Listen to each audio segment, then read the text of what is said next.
Everyone, this is Lillian with Time to Sign, and I want to talk to you about setting boundaries and why it's so important to do that for our well-being, for our mental well-being, our physical well-being, and so much more. So the importance of setting boundaries is for creating healthy, fulfilling relationships and fostering personal growth and development. Boundaries are the limits and guidelines that we establish to protect our physical, emotional, and mental health, as well as honor our values, needs, and priorities. By setting clear and respectful boundaries, we communicate our limits and expectations to others, allowing for mutual respect, understanding, and harmony in our relationships. Without healthy boundaries, we may find ourselves feeling overwhelmed, resentful, or taken advantage of. So let's talk about the boundaries that we may have to establish for a healthy environment for ourselves.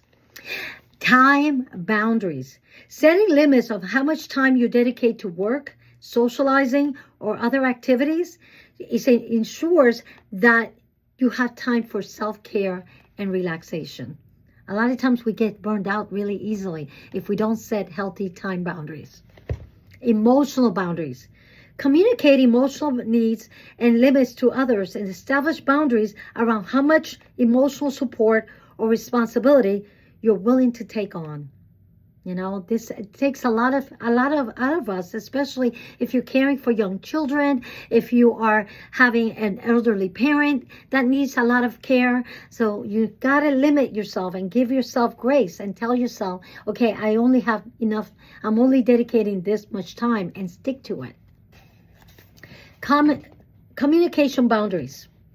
Establish guidelines for how you prefer to communicate with others, such as certain channels or specific times, and assertively address any communication that violates those boundaries. Listen, there's a saying now that we were more free when telephones were on a line on our home and not wireless, right?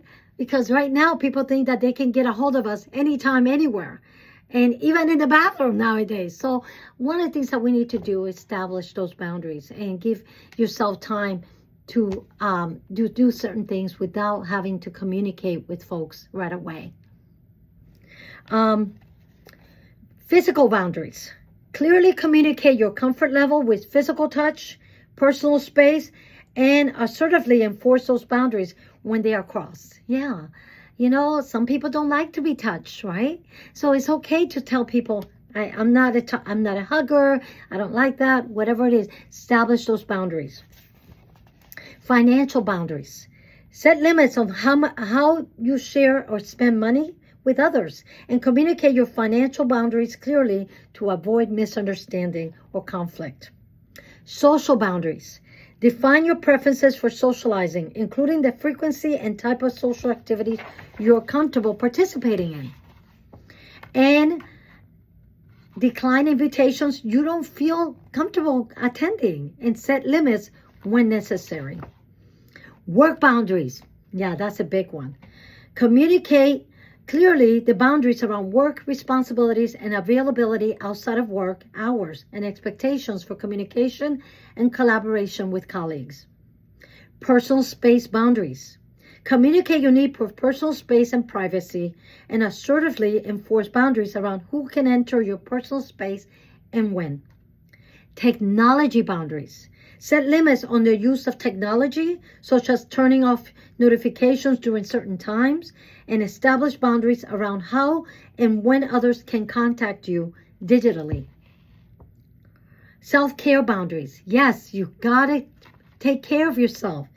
Prioritize self-care by setting boundaries around physical, emotional, and mental well-being, and assertively protect time and resources for activities that recharge and rejuvenate. And make sure you do things that bring you joy, right? The more you get joy out of things, the better it is for you, and the more energized you're going to feel. So I have a workshop coming up May 20th.